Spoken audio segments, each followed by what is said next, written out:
Big news out, big news. If you love financial transactions on some spreadsheet somewhere, man, was that a good day for you. God, was that an exciting day for you. So, if you have not heard yet, and perhaps not, we learned that the Buss family has decided to say bye-bye to the Lakers. What kind of?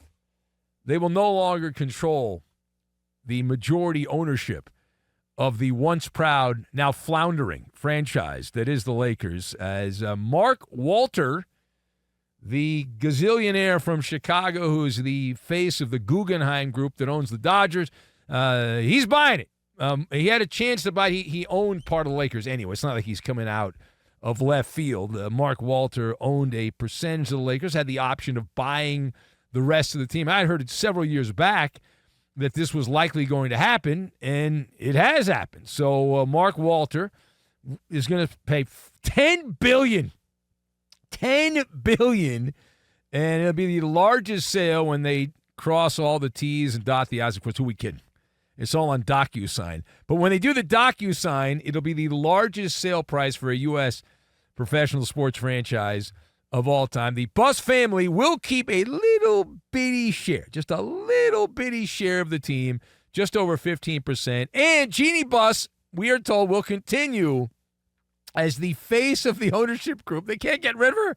She's like a cockroach. She won't leave. Walter, the face of the Dodgers ownership, as we said there, and people just thinking he'll just spend endless amounts of money and it'll just be amazing and all that. So let us discuss the question, the pending sale. Will the pending sale of the Lakers from the Buss family to the Mark Walter Guggenheim Group be a dramatic change?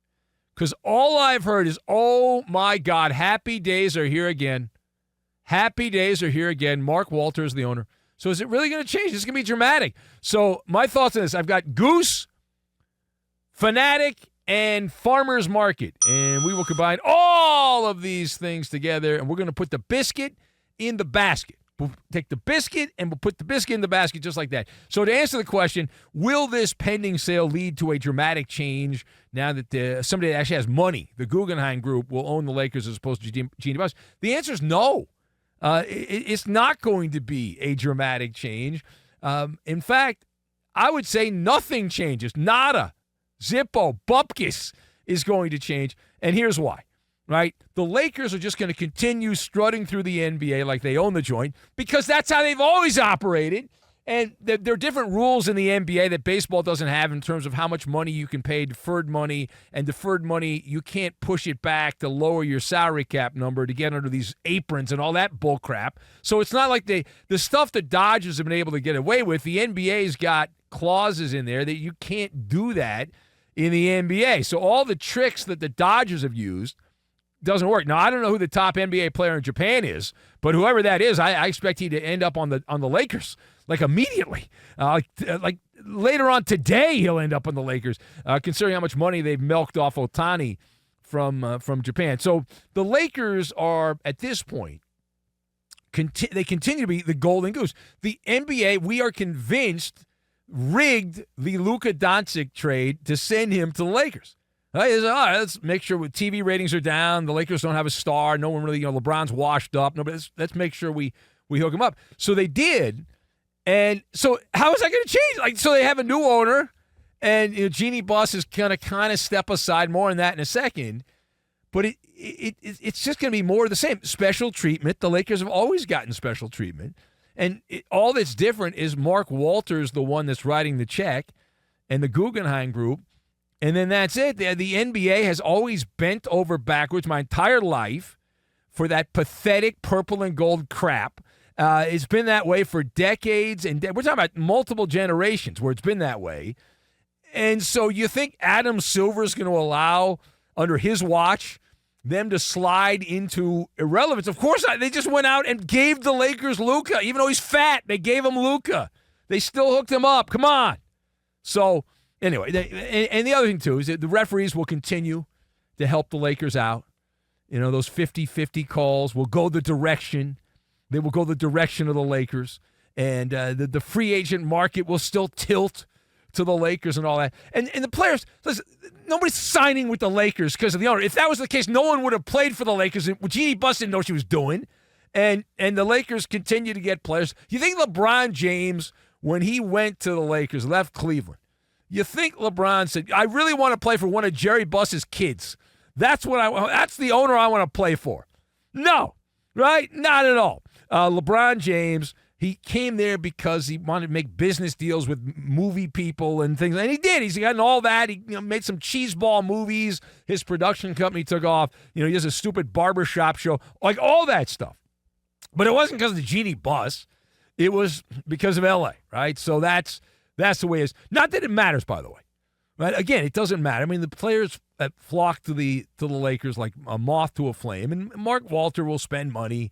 There's a real salary cap, although I'm a salary cap truther when it comes to the NFL. And if they're just willing to pay, listen, the teams are, if you have enough money, you can pay, and who cares? It doesn't really matter that much, and you just pay all the money, and then other teams complain and say it's not fair, and then you can't make certain trades and all that stuff.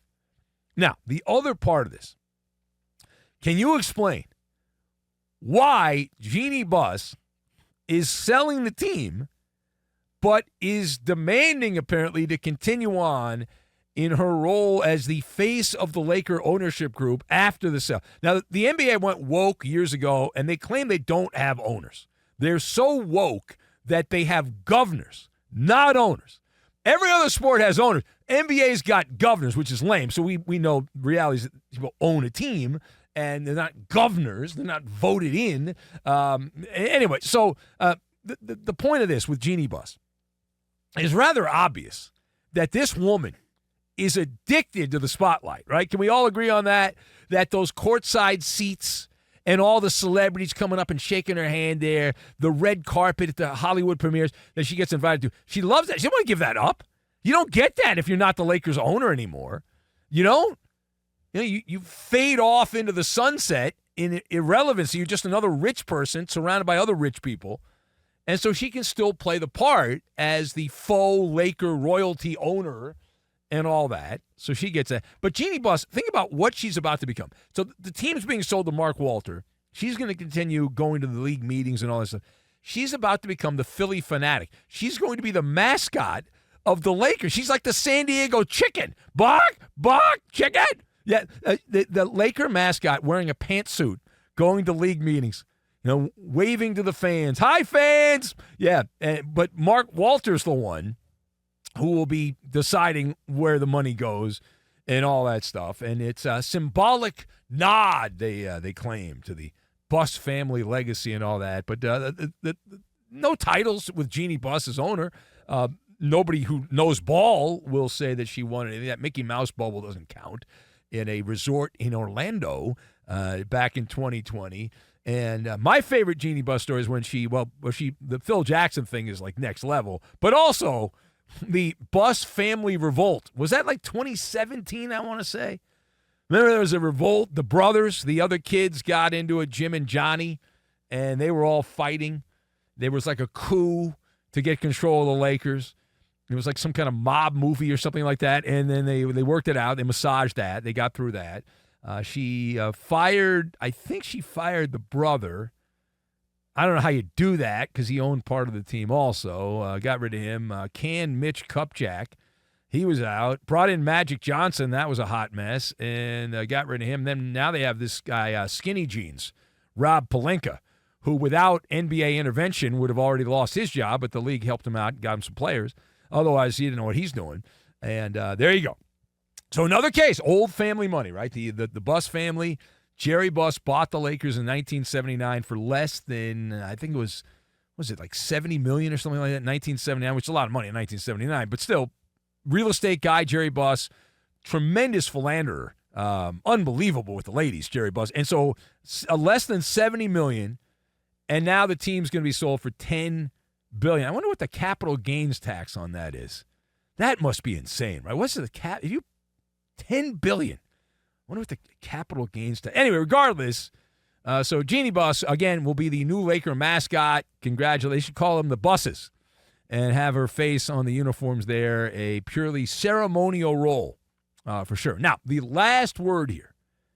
The question of why the Lakers sold for $10 billion. I had multiple people sending me messages. I don't understand why the Lakers are worth $10 billion and the Boston Celtics sold just a few months ago for $6.1 billion. So why? Why did the Lakers go for essentially $4 billion more than the Boston Celtics?